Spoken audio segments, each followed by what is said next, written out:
So I was given a little tip from a mentor who said, you have to get in the earth. You have to ground yourself. So I quit everything. I stopped all the distractions and all the indulgences and the escape, and I just started meditating and started listening to wiser people than me. I started listening to you and other... That's never a good thing. It worked. It worked to some degree. But you realize there's so many... There's so much information that you can... so much wisdom and education that I hadn't tapped into because I was distracted.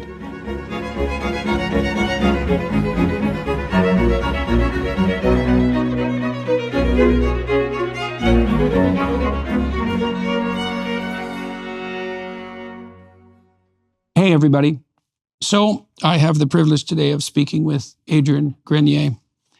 He's an American actor, producer, director, and musician, best known for his portrayal of Vincent Chase in the television series Entourage, which ran from 2004 to 2011. He's appeared in a variety of films: Drive Me Crazy in 1999, The Devil Wears Prada 2006, Trash Fire 2016, Marauders 2016. He has an extensive career acting.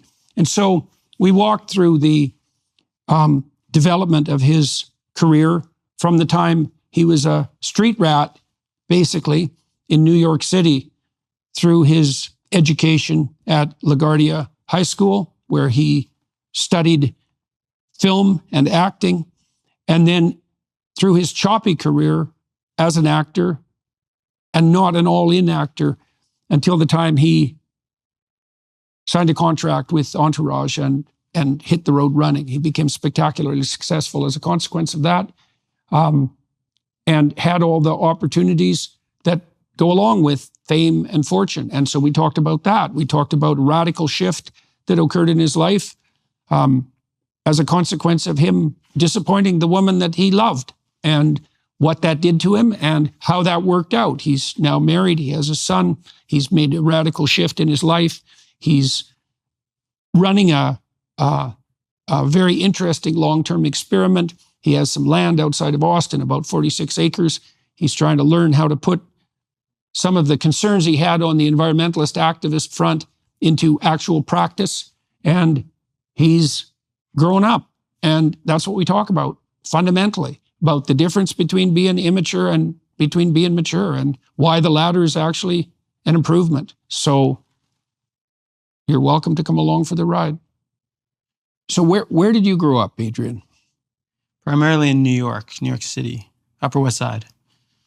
Yeah, I guess I moved there when I was about 4 years old. My mom moved me from New Mexico, where I was living with all my cousins and my family there. And then she sort of snatched me away and thrust me into the chaos of New York. And that's where I spent the rest of my life, from about 4 till about 40, 42. Yeah, slugging it out on the streets of New York. So what did your mother do? My mother was a free-flowing flower child of the 60s and 70s. And she didn't just move to New York. She was really moving away from her situation in New Mexico, which I didn't understand at the time. Did she move alone? She moved, as a single mother. Okay. Were you raised by a single mother? Correct. Okay. Single mother, only child in New York. And now being a father, I can't imagine what she must have been thinking, but I don't think she was thinking. I think she was just moving. It's a lot of work. Children are a lot of work. It's a hell of a thing to take on by yourself. Yeah. So what were you like as a little kid when you moved to New York? What was it like for you? Yeah, it was rough, actually. I was a very sensitive kid, sweet, I would say, kind, gentle, shy, and I think those sorts of things. What sort of school did you go to? So I would go either to public school or private school, depending on whether or not depending on who my mother was dating. So if she had a rich boyfriend, I'd go to private school, and then when she was dating other people, I'd go to public school. Did you change schools a lot? Fairly, yeah. I mean, I went to one of my formative years. I went to Rudolf Steiner, which is like a Waldorf school. Yeah. Formative, like very, very important in my development. How old were you when you did that? Second through fourth grade. And why was that particularly important for you? And I presume in a good way. I think so, yeah. It really helped to define my creativity and like lock in my ability to see the world, not in a structured way, but to like really expand out into like my ability to be creative and nonlinear. What happened after you went to the Waldorf school? So then my mom couldn't afford it, so she what it was is the only drawback is they weren't teaching me how to read. So I was in fourth grade and I still wasn't learning to read. And their philosophy is they'll learn when they're ready, and then it'll really take hold instead of forcing it. And so I wasn't learning to read. My mom got nervous. She had a lot of people whispering in her ear. So then she put me into a Catholic school with nuns, and they beat the reading into me, hardcore. Yeah, so I was there for a year, and I learned to read real quick. Did you learn to enjoy it? No, I learned. It wasn't enjoyable to feel pressured into it, and I mean they were pretty aggressive, those nuns, rulers and stuff. Mm-hmm. Yeah. Mm-hmm. When did you start acting? So I actually found acting so I, didn't grow up with my dad, so I wasn't particularly sporty, didn't have a lot of that at my disposal. I was actually quite meek. So in sports teams, I'd often get bowled over or overlooked or benched. But I found a lot of comfort in the creative arts. Mm-hmm. So in theater, and it was, about how you were feeling, and it was a lot of camaraderie, and frankly, you could play in fantasy and put on different costumes and characters, which I took to quite well as an after-school program, and I did that from sixth grade to high school, and then I went to LaGuardia High School, which was one of the specialized public schools in New York, so there's Bronx Science and Stuyvesant and a number of other schools that you had to take tests to get into. LaGuardia being one of them, but that was focused on music, art, and performing arts. So, how old were you when you did that? Was high school. So, yeah. 16, 12, 15. 12, 13, 13. Oh, I see. Yeah. Oh, like younger. Okay. Yeah, you go in there. It's when I first started learning how to dress myself, pretty much. You go into high school, and now it's like, oh, I can't wear what my mom bought me from the Gap. I got to probably step it up a little bit, be a little cooler. So you started doing creative work seriously when you were something around 12 or 13, or had you done that before? Because you got into this high school. On what basis did they admit you? You audition. So yeah monologues, and I got in. It's a hard. There's 3,000 kids, or however many kids there. Are they still? Is it still a selective school now? Do you know? Still is. Yes. Yeah. But 30,000 kids from the city audition, and they let in 100. So it was pretty competitive. That's for sure. Yeah. So what do you think gave you an edge? I don't know. I always had something, I guess. Naturalness, an authenticity.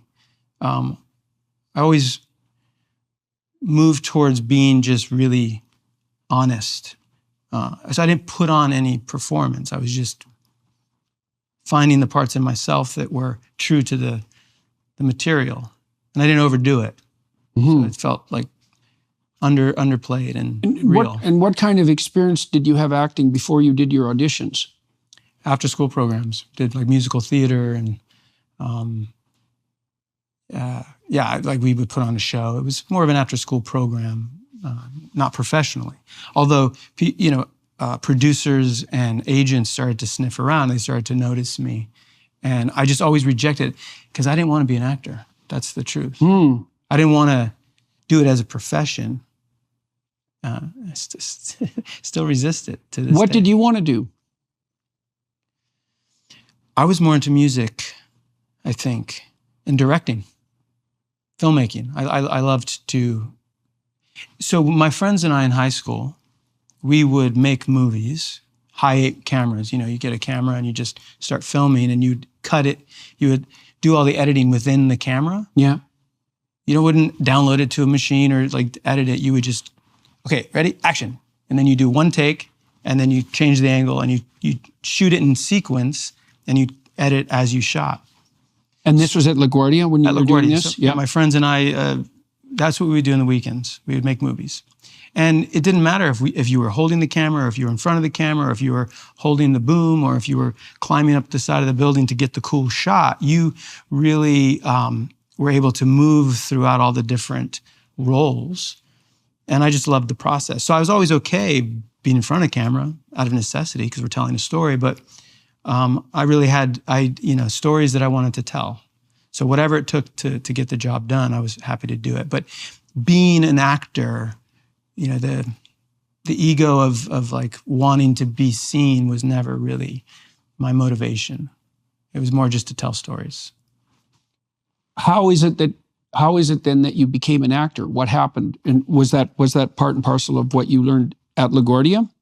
Well, yeah, I had the skills, the baseline skill, you know, Stanislavski method and all that stuff. Tell me about the Stanislavski method. Oh man, if I can remember. I mean, Stanislavski method was really just about naturalness and being authentic to the circumstances of the material. Right. So you're trying to make the part your own? Yeah, finding that the parts in you that you come alive when you're, you know, because there is all of every character within us. Mm-hmm. Was that explicitly taught at LaGuardia? Like, how do you, I don't know how you learn to act. How did you learn to act?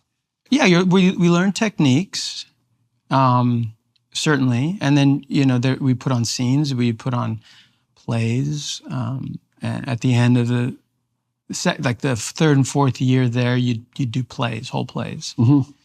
Yeah, but by then, I was really moving towards the music scene. What did you play? So I was self-taught. So I was playing guitar, bass, and, you know, eventually started playing drums.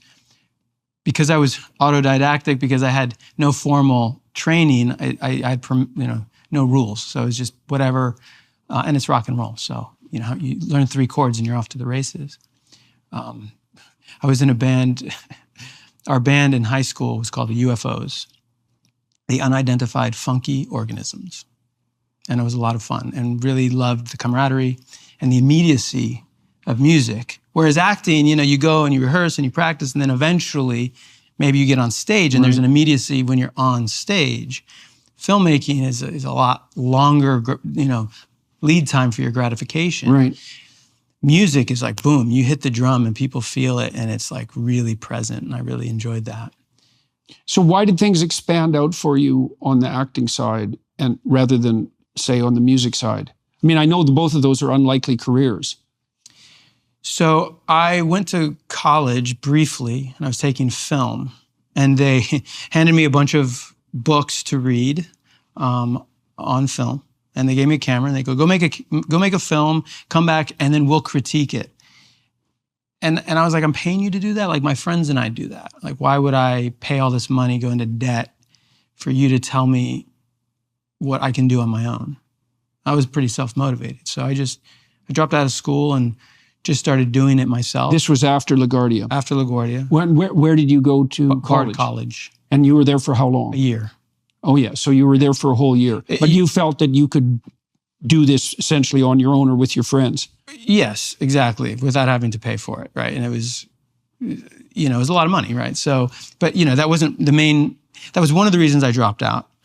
The other reason was love. I fell in love with a girl who happened to be living in New York, and would have just rather hang out with her and spend time with her. And she influenced me to just stay. It was like one night I was supposed to go back to school. I was in the city, and she goes, just stay.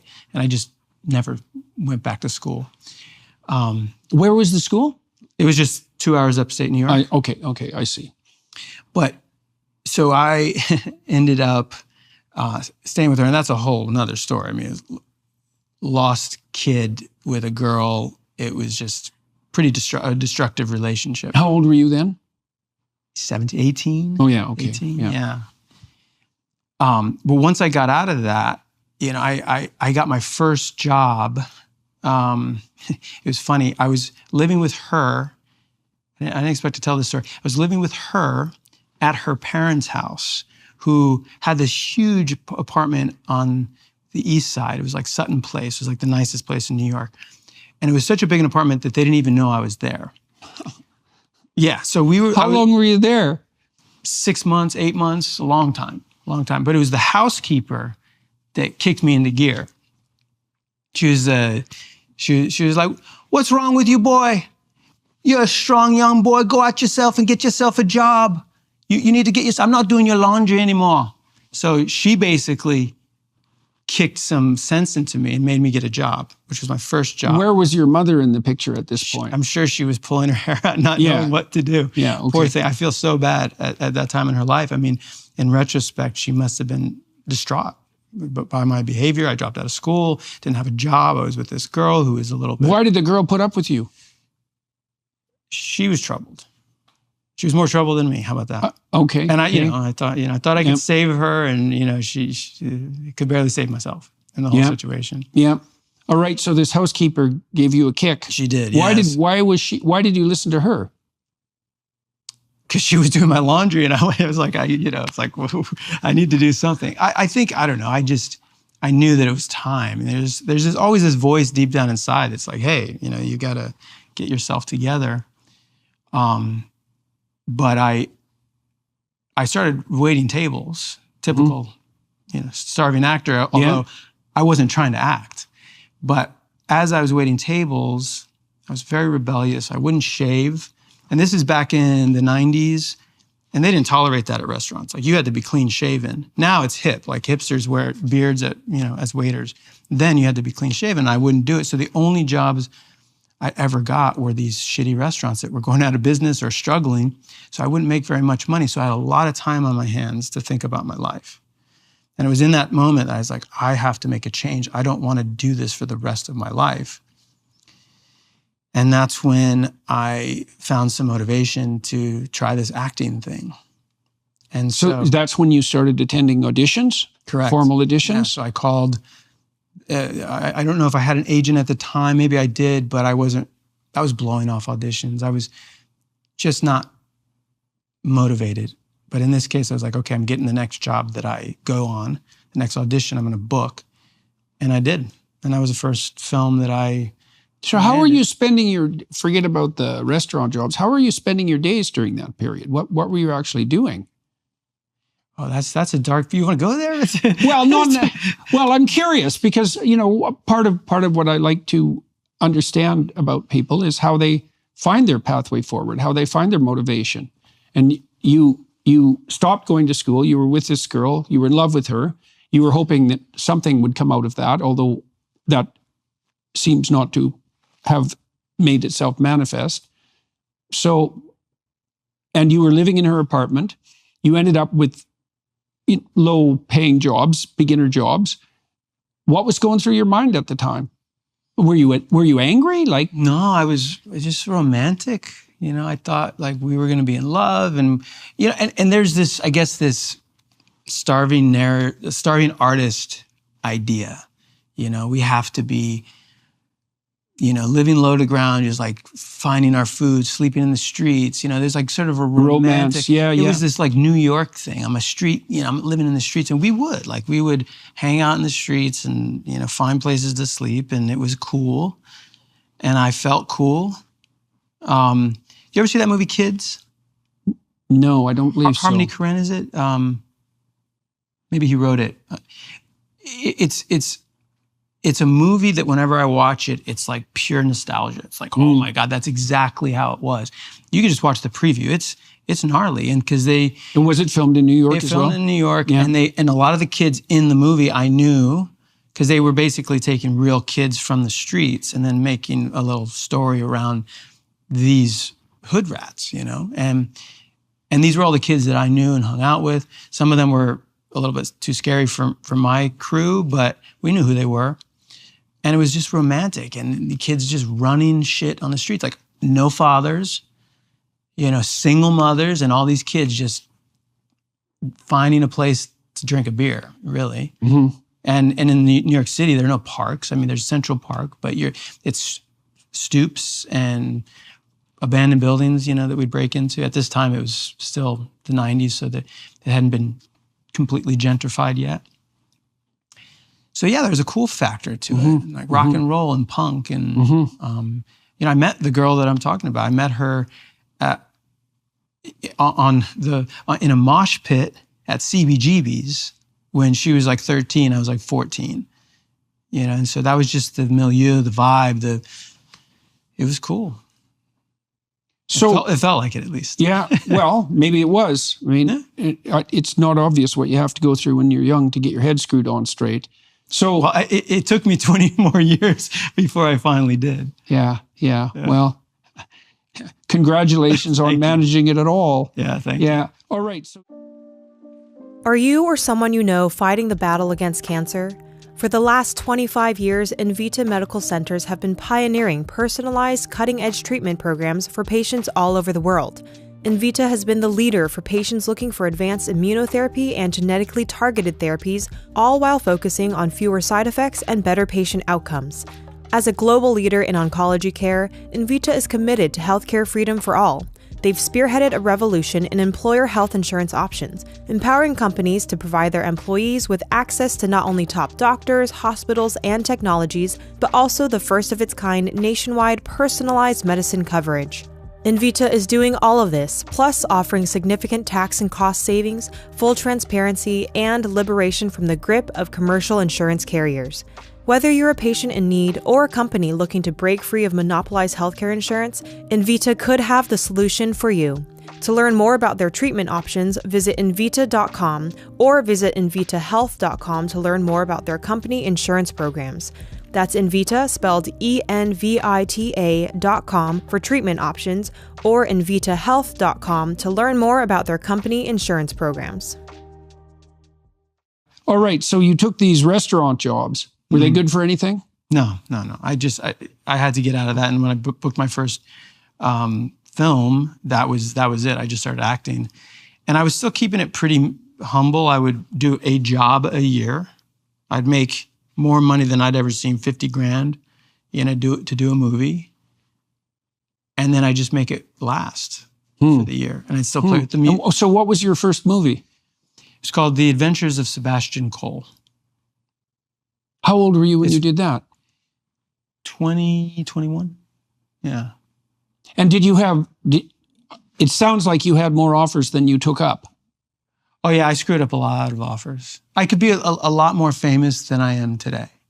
But I always reject, there's something that just didn't trust Hollywood. I was always like, that seems shady. It seems shady. So I resisted. It wasn't until, and I had opportunities, I did, but I was bike messengering for a while. Like I would rather do anything than have to act if I didn't have to. It's strange. It's ironic, I know. Well, it's strange in some ways because you obviously have a knack for it. You were rewarded for it when you went into the selective high school. You got parts when you auditioned, so you obviously knew what you were doing. And even you said that you weren't necessarily reliable in consequence of the auditions, but the offers kept coming. Yeah. So it matched your ability.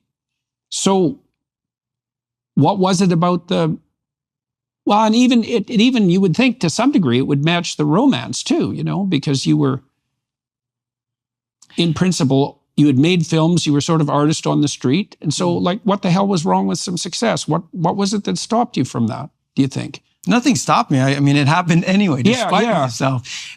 But I was resistant to it. I guess I did not want to be someone else's pawn. I didn't want to be someone, just like a sort of a vapid shell for someone else to use for their stories. I had things that I wanted to say. In fact, to just underscore the whole thing, Entourage, which is what I'm most known for, kept coming at me to come audition, and I kept ignoring it. And it wasn't until I was in Mexico on my way to Cuba. I was going to sneak into Cuba to make a documentary about Cuban hip hop. which I found super interesting at the time. And I had about $1,000 left from the last movie I did 6 months ago. And I was like, I could probably make this $1,000 stretch to make this film, come home, get a job, and then make the movie on the side, or work on the side. The documentary. The documentary. Yeah. And when I was there, I would visit the internet cafe. This is back when we didn't have cell phones and all that jazz. So I go to the internet cafe to check my email every couple of days. And my manager, he said, you have to read this. And if you don't come back to LA to audition, you can find a new manager. So essentially, he laid down the law. And I knew on some level that if I kept turning my back on Hollywood, it would find another. When did you go from New York to LA? I never technically lived in LA. I always stayed in New York, but I did spend a lot of time there shooting the film. But I kept my residence in New York. All right. So you were doing sporadic movies. Correct. You were obviously successful in that, so that people were aware of you. Mm-hmm. Your name got around. How did you come up on the Entourage hit list? Yeah, it was indie films, a lot of indie films like Sundance, Darling, that kind of thing. I did a couple of teeny bopper movies, so I had a little bit of clout in Hollywood. But here's this unique role where someone has to play a celebrity. And all celebrities who would be celebrities, would be good for the role, are already celebrities and would never do this pilot, which it was at the time, or they'd want more money than the budget would account for. So you had to find someone who embodied, who had that celebrity charisma. There you go. Yeah. And I guess part of my nonchalance and me ignoring them made them think, "Well, who is this guy? He must be something, right?" And when my manager sort of put the law down, and I said, "Okay, I'll come, but can you send me a plane ticket?" He flew me out, and this was what year? How old were you then? I'm about 28. Okay, and so you spent 9 years before you had, what would you say, solid, reliable, continual wealth? Yes, wealth. Yes, and work. You were working sporadically, a project a year, something like that. I was making ends meet. But, I lived in an apartment with a bunch of other, roommates. And so I was just living really, meek. Right. And you weren't interested in money? No. I mean, I have much more respect for money now. You are definitely a strange actor. You don't want the spotlight and you're not interested in money. Yeah. So that's a hard thing to square with a career in acting. God bless actors. I don't always get along with them. I think for those reasons, it feels like it's about them and what they want. And they're the instrument. They're the stars. It kind of goes along with the territory. I mean, people in media, people in politics, people in entertainment, they tilt towards narcissism. And I'm not saying that in an insulting way. I mean, every personality constellation has its associated vices. And if you're going to want to be on camera, if you're going to want to be around people, that's one of the things that tilts you in the direction of it sort of being about you. And if you're a charismatic personality and you're an actor, you're going to attract people around you who facilitate that development, let's say. And so it's part and parcel of the territory. But you're not really temperamentally like that. Oh, I cultivated my narcissism, okay. Yeah. Yeah. No, I definitely found that part within me that was the character of Vince. And I they say actors get lost in their characters, right? Yeah. And I did. And how long did Entourage run? 10 years. Right. Yeah. So that's a very major chunk of time. Oh, yeah. So walk me through that. So you got your plane ticket. Mm-hmm. You went out to LA. What happened then? Got the part. When my manager found out that I got the part, he walked in the room and I had no place to stay. I had no car. So I'm in his office checking my email again. And he walks in and he was the first person to call me Vince. He's like, Vince. And I knew I got the part and I hung my head. Because I knew that it was going to totally change my life in ways that I didn't know if I really wanted. Mm-hmm. And I knew that I was going to have to commit to this.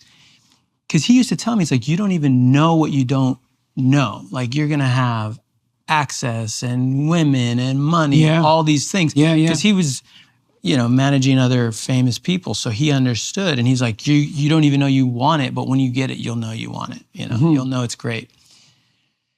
And it was going to change my life. And because it's a commitment. When you audition for something like that, you have to sign a 6-year contract. Right. Right. So you're already committed before they even give you the role. And it did. It changed my life entirely. And I had to learn to be that celebrity, or my own version, my own expression of that celebrity. And then with the success of the show and the popularity of the characters, and people would come up to me and, instant approval, you walk into a room and, you get that attention, that just acceptance. Had that happened to you at all before? I mean, you'd had some success as an actor before that, but not like that. Not like that. Oh, totally different. Yeah, I mean, and you were about 28, you said, when 27, 28. Okay, so you're not a kid when this happened. So that's something. So, all right. So now you have what? You said instant accessibility, instant approval, right? Tell me about the character that you played and how that tangled up into that. Yeah, so Vince is a celebrity who's, very, very nonchalant, and the whole theme is, if this doesn't work out, if all the fame and fortune doesn't work out, I can always move back to Queens. So it was like a perfect.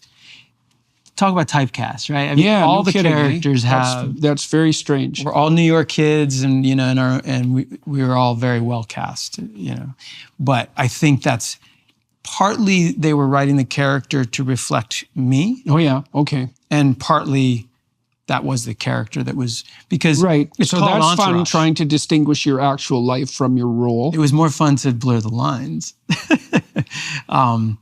because you start to acquiesce to people's wanting you to be the character. Oh, do shots with us, right? Like, okay, I'll do some shots with these guys, and I like people, so And then then there's the pitfalls and the women and the and I started to believe that was the way it's supposed to be, right? You mean supposed to be, meaning Vince like gets all the characteristic of girls. success? Yeah. Vince gets all the girls and the money and the power and the fame, and that was appropriate and good. And as his star rose, my star rose, and it just became easier and easier to say yes to the indulgences. And I got really good at it. Whereas before I was leery of it. Yeah. You get, you allow yourself to enjoy it, very easily. It becomes easy to say yes. Especially when it's justified. Well, you're the celebrity, of course. You get the accolades. You must know a little bit about that yourself. I mean, your life this has all changed. happened to me when I was pretty old. Oh. Right. So, I mean, I was laboring under some degree of obscurity till I was about 50, right. 53, 54. So, I was already fairly cemented into place by the time I... That's right. Yeah. That's right.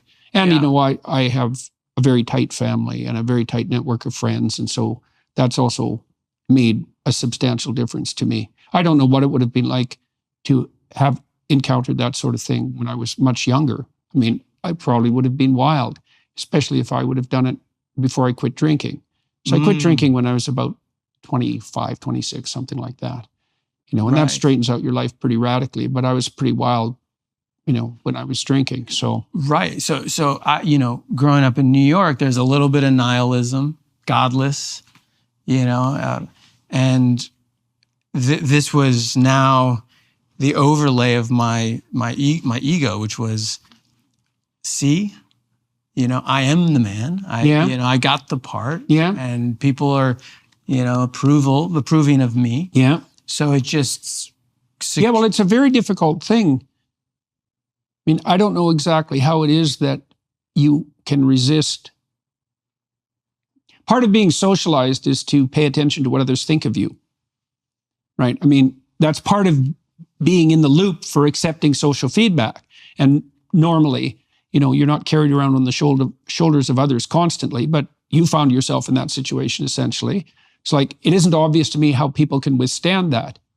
I've talked to Russell Brand a little bit about that because he was spectacularly successful. And also, what would you say?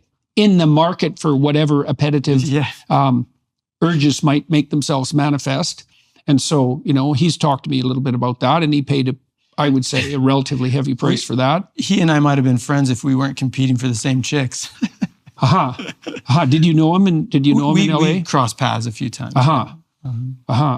All right. So now you're in now. So this is very interesting. You resisted this, and now you were spending your primary amount of time in LA when Entourage was 6 to 8 months a year, and then I go back to New York. And by the way, and you didn't have a house in LA.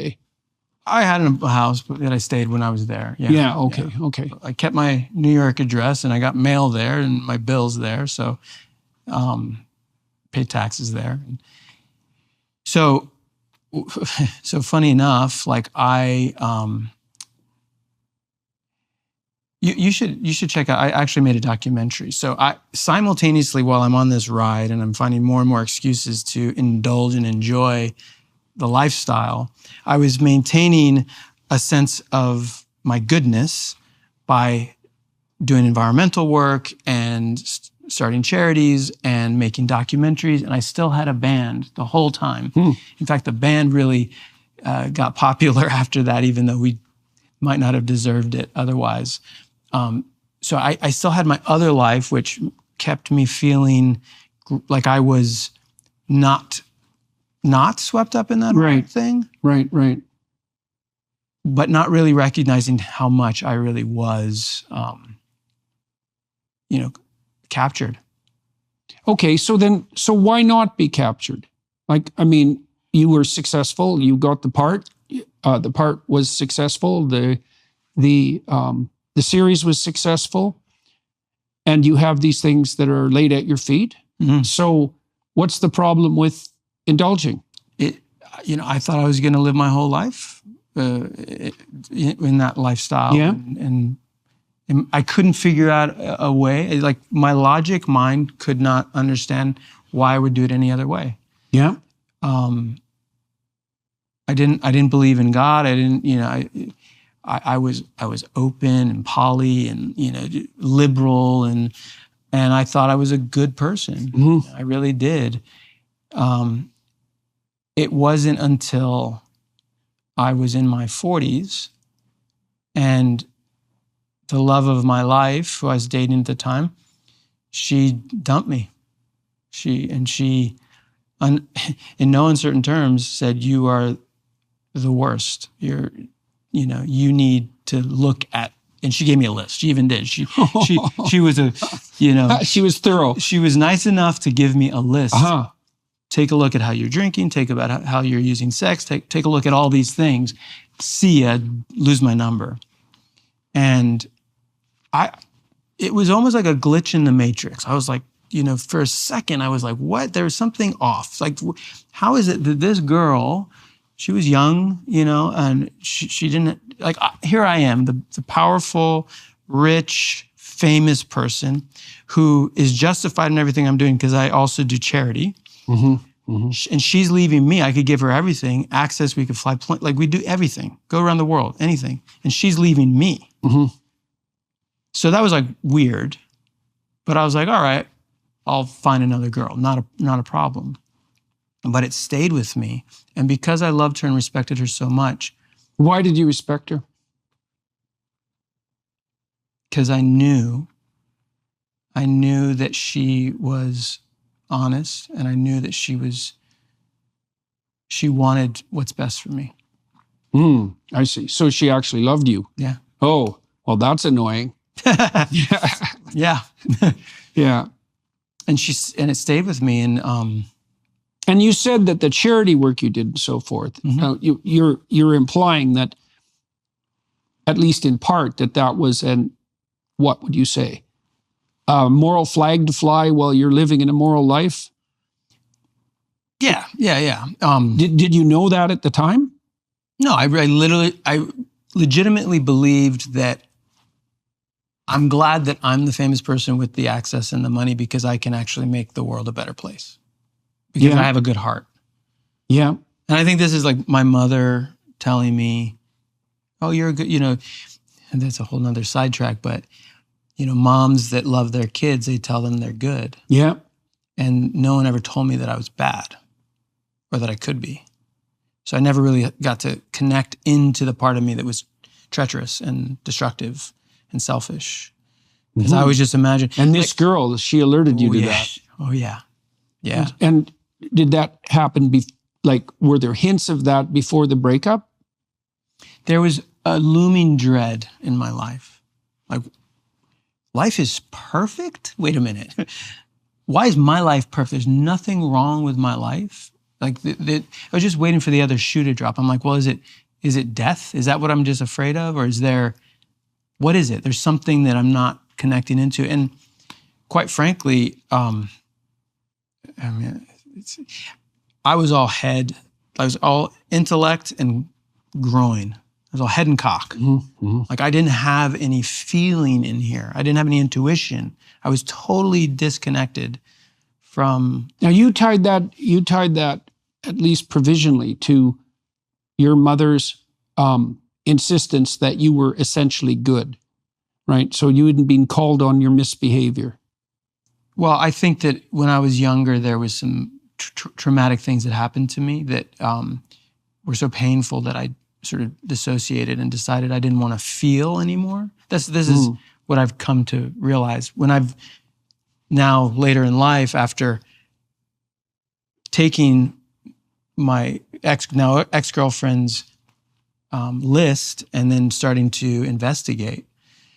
And so what I did was a hard thing. I cut out all of the distractions, all of the addictions and consumptions, and no alcohol, no sex. I was celibate for a long time, and basically removing everything that was keeping me, my dopamine hits high. Yeah. Were you still working on Entourage during this time? No. So this is after that came to an end. Yes. Were you involved in any other acting endeavor? No, in fact, I quit acting during this period. Uh-huh. I called my agent and I said, I need some time to figure some stuff out.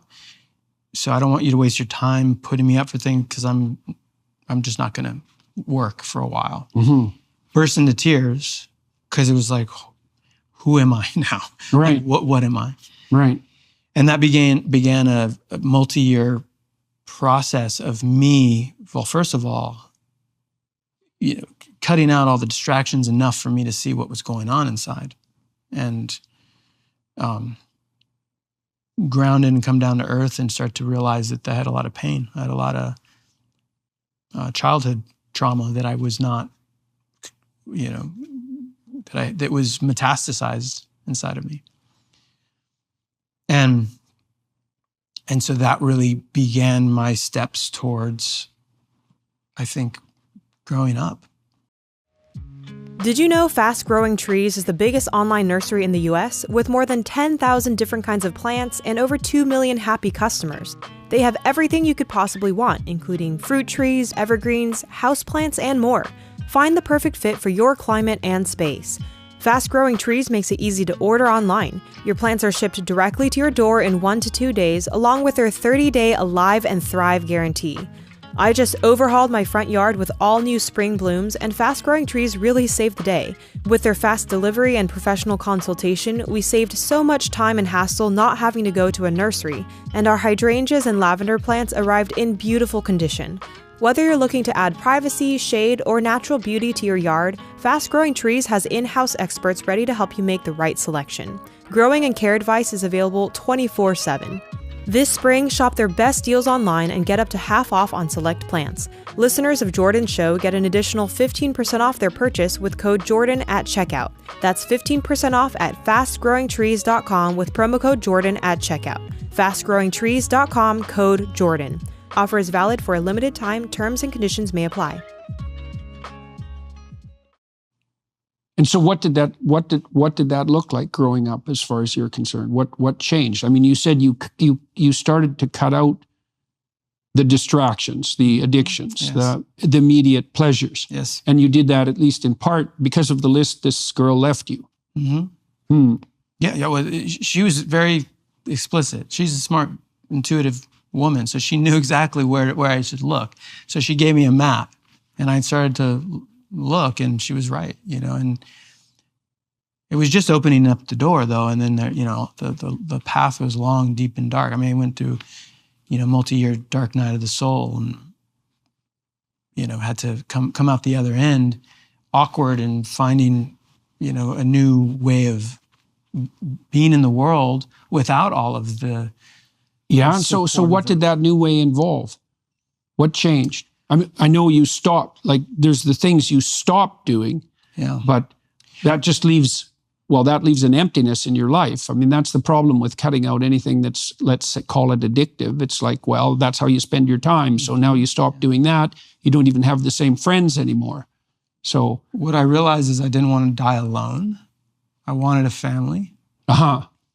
I wanted partnership. I wanted to have children. How come you hadn't known that before? My dad left. Yeah. I didn't, life is scary. Life is upsetting. I didn't believe that was an honorable pursuit. I thought it was a tragic pursuit. The pursuit. I didn't think I could be a good father. Oh, I see. I didn't know if I was going to be able to be there for my kid. Right. And yeah, well, you would have that doubt if your father left, because how the hell would you know? You didn't have the model. In fact, you have the reverse model. Well, and I was selfish too. Like, I really just wanted pleasure. I was hedonistic. I was seeking, the next hit, and not, I was still an adolescent punk. Yeah. I was still that punk from the streets. Yeah. Just with more stuff and more opportunity. Right. Yeah, which isn't necessarily an advantage if the path you're on is like scattering you everywhere. Yeah. All right. So how long did you spend sorting yourself out? 2.5 years. I confronted a lot, and I realized that I was given a little tip from a healer, from a mentor who said, you have to get in the earth. You have to ground yourself. Like, be in the soil. And I was like, all right. So what I did, I actually had a place here in Austin, on the east side. I had a little bungalow with a little camper. So I quit everything. I stopped all the distractions and all the indulgences and the escape. And I just started meditating and started listening to wiser people than me. I started listening to you and other. That's never a good thing. It worked to some degree. But you realize there's so many, there's so much information that you can, so much wisdom and education that I hadn't tapped into because I was distracted. And so I was seeking advice from elders and counsel from friends and starting to orient myself with people who I saw as living a life that I think that I might want. Mm-hmm. So I changed my friend group. Mm-hmm. And just started DMing them. And luckily for me, because I'm somewhat famous, people would respond. And anyway, this one woman, she's like, you need to ground yourself and get in the earth. So what I did is I moved into my camper and I lived there for a year. It's a small little 50 square foot camper or whatever it was. And I started building a community garden. And I was just digging in the soil and planting and digging and working, meditating and cooking in an open fire. And I grew a beard. And then the pandemic hit. And I was like, perfect. Like, I'm already, solo in isolation. It didn't affect me at all. It didn't change anything. I just kept doing the work. Got really healthy, worked out. And it worked. I mean, the grounding was profound. And that's when I realized that I wanted to change my whole life to be closer to nature. All this environmental activism that I was doing, this legislation and hearts and minds and, consumer behavior, all that stuff that I was doing, UN Environment Ambassador, all that stuff was just so out there. It was like outside of myself. What I wanted to do was just do the work, like learn the skills to actually support the earth, like right here, right now. And I realized how much I didn't respect and appreciate what farmers do. And I was like, I want them to make all these changes for the environment, but I don't even understand what they do, why they do what they do, and why they would choose one thing over another. So I said, this is what I'm doing. I'm gonna be the one that knows about farming. I'm gonna be the one that knows how to grow food and build a skill so that I can feed myself. I can feed my family, take care of myself and my family. And what was happening on the romantic side during this period? Just utterly alone, sad, lonely. And by the way, like I, cut out porn and, no masturbation. So I didn't even have that. I'm sitting there just with myself. And, and I knew that was a big distraction as well. Yeah. Why'd you stick with it? Well, so there's one time I was, I think I was going to Cannes or something, the Cannes Film Festival, and I hitched a ride on this billionaire's private plane. And he was 80, he was old and gray hair. And he gets on the plane and he has like 6 hot young models with him. And my mentality at the time, I was like, damn, this guy's the man. Like, look at him. He's 80 and he's still got it. Yeah. And there was just a little voice in my head is like, I hope I can still do that when I'm his age. A little voice. And then I realized, Adrian, you do whatever you want. Whatever you say happens. You can manifest shit. You know that you will have that.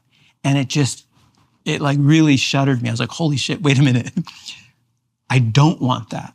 I realized in that moment, I was like, that's exactly what I don't want. And so I started to rewrite what I actually want. Why did you figure that out? Like, I mean, you said, your first impression was, it's like Hugh Hefner and his blonde chicks going around Europe. I mean, what fun for everyone. I watched that show a couple of times and I thought, I might have been on that episode. Yeah, well, it seemed like a pretty dismal form of hell to me. So, yeah. And, well, why? Well, none of it's real. I guess that's the fundamental issue, is none of it's real. And maybe that's part of that longing that you described for a long-term relationship and for kids. Yeah, I wrestled with these questions. I was like, what do I really want? Why do I want it? And, pushing up against my impulses, my instincts, the carnal part of me that wanted me to keep doing the same things. But as I started to, you know what it was also? I wanted to protect and take care of, I wanted to be a protector. I didn't want to be the one. Right, that's a really different role than user. Yeah. Yeah. And because this is coming off of the inspiration that my ex-girlfriend gave me, which was, take a look at yourself. You've hurt me. And I saw her tears. I saw the pain that I caused her. And when I got over the fact, I was like, you made your choices. Yeah. You chose to be with me. I told you who I was. Right. When I started to realize that I was not taking care of her and that I was actively hurting her, I didn't want to be that person. And then when I finally had an awakening, does she know that all this happened to you in the aftermath of her note? She does. Are you still in touch? We are. Yeah. Is she married? She is. Does she have kids? She does. We both happen to have a kid with the same name. Oh. So, okay, so run me up into that. You obviously met someone. Well, her son is my son. So we ended up getting back together. Oh, You did? Yeah. Oh, How long did that take? It took a long time. It took a long time. So I had to become a new thing, a new person, and totally change everything. And then I had to convince her that I had changed. How much age difference is there between you? 17 years. I see. Okay. Yeah. And she wasn't happy. I mean, she was like, yeah, right. Yeah, right. Yeah, well, that sort of change. That's a lot of change. Yeah. Yeah. And this was during the pandemic, and she was in Europe, and I had to pull a lot of strings to get to see her. And she was at arm's length for a long time. And I had to consistently show up as the new me while she's poking and prodding me, and making sure that. How long did you have to do that? It was a year and a half. Yeah, and so she put you through your paces. Well, and also I'm not dating anyone. I'm not distracted. I will spare no expense, and I will take as long as it takes for us to heal without any expectation that we're gonna, be together. And keep in mind, I've been celibate for almost a year or 8 months, and then when we're with her, she's like, okay, well, if you're gonna be dating anyone, I don't want to even talk to you. I was like, all right. So I basically had to double down until we, many months later, finally had some breakthroughs. And I wasn't expecting to be back with her, but we fell in love again, anew. We fell in love. Where were you? When we fell in love anew? Yeah. So this was in Portugal. Yeah, and that was just the beginning of a new romance. And she tested me, and I was struggling still because it was new. I was like a toddler trying to walk for the first time, And then eventually she moved to Austin, and then I told her I wanted to buy some land. I wanted to do this life, and I'd been holding off. I'd been waiting to move into land until my partner showed up in my life, and so that we could make that choice together, so that it would be ours, as opposed to the old dynamic was, look, this is my life, and you can enter it, but I hold all the cards, and it's all my stuff, and you're just, lucky to be here. Right. This is now ours, and when she came to Austin, and things just clicked. They started clicking. I was definitely on the right path because everything was just unfolding in such serendipity. We went and found a piece of land. It was beautiful. She fell in love with it. I fell in love with it. And then, now we've been back together for 3.5 years. Got married. We have a kid. And how old's your child? Almost 1. 11 months. What's that been like? You're happy about that? Yeah. I keep How are wanting you to as a cry. father? Huh? How are you as a father? I'm a great father. How come? Because I'm in service. Yeah. Yeah. And That's a good deal. I'm fucking here.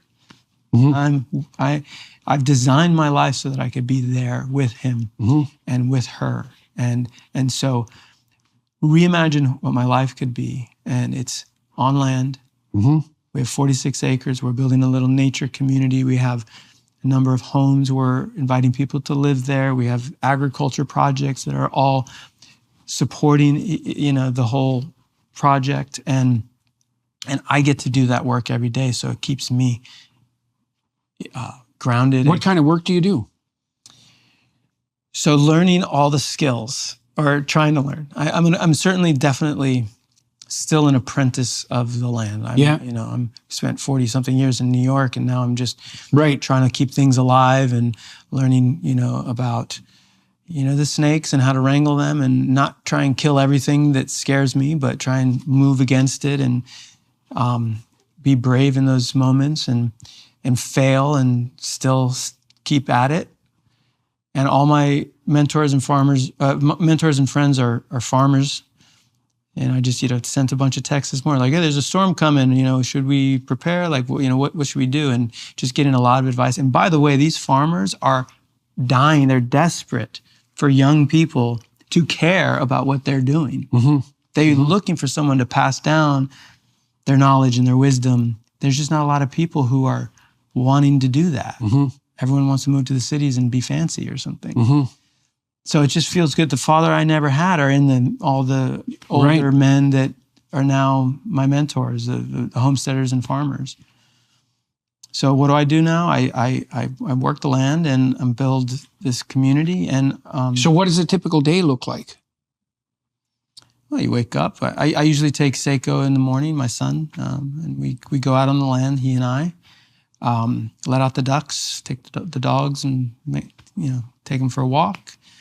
And he and I spend some time together until my wife wakes up, and then she takes over. And then I work with Ben, who works on the land, and we have our little laboratory, what I call it, sort of our place to experiment. We have a food forest and grapes. We're making some wine and annual garden food, some animals, feed the animals.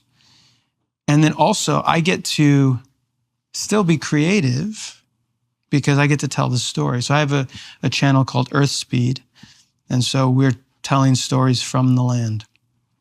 And is that a YouTube channel? How does that work? YouTube, Instagram, yeah. Yeah, okay. But continuing to tell stories as a filmmaker. I'm making a documentary right now. So I get to both be present, be with my family. I get to continue my work, grounding myself into hard skills, primitive skills of survival and protection. And forget the philosophy where I think that we should all be a little bit closer to nature and closer to each other in community. It's just, I get to build that and build that model that maybe will serve my local community and might be a model for others to replicate someday. So where is your land? Just outside of Austin. How far out? 30 minutes. And is it near a town? Is it truly rural? I don't tell people where it is. Just because we have had. I'm still famous. We have had some stalkers. Yeah, okay. But it's cute little. There's a lot of really cute historic towns in Texas. So we have a historic town, which is a 30-minute float down the Colorado River, and we have springs, and we get to steward it because there's a lot of development out there. So there's a lot of tract homes, HOAs coming in and just clear cutting everything and then putting all these generic houses. So we get to actually preserve and steward that land as it's meant to be, as natural. And how long have you had this piece of land? 3 years. So that's starting to be a reasonable length of time. How does your wife feel about all this? Is she happy with you? Yes, she is. Yeah, finally, she's, and I get to now sit with her as she heals the deeper layers of herself. Because these women in our culture, they're on guard, and they're not a lot of valiant men holding space for them to be able to do the healing that they need to do. And that's my biggest honor, is that I get to hold space for her to be the best mom she can be for my son. More kids on the horizon? Oh, yeah. Yeah. Oh, yeah. Right. So that's a plan. And that's a real possibility? Yeah. Well, congratulations. Thank you. That's a good deal. Yeah. Thanks. Yeah. Well, look, that's an hour. That's a good place to end. For everybody watching and listening, I'm going to continue this conversation with Adrian on the Daily Wire side for another half an hour. I think I'll talk to him more about what he's doing with the land and why that's useful, why that's different from what he did on the environmentalist side, why he finds it preferable to his old life. So if you're inclined to accompany us on that journey, then jump on over to the Daily Wire side of things. It's, I suppose, useful to throw them the bone of your support in any case, because they make these podcasts possible, and they're pretty decent fighters on the side of free speech. So that's my pitch for the Daily Wire for today. Thank you very much to the film crew here in Austin, because that's where we are today. Thank you very much, sir, that was a lot. That was a lot to walk through. Much appreciated. And so everybody, you can join us on the Daily Wire side. Yep. And otherwise, we'll see you soon.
Thank you.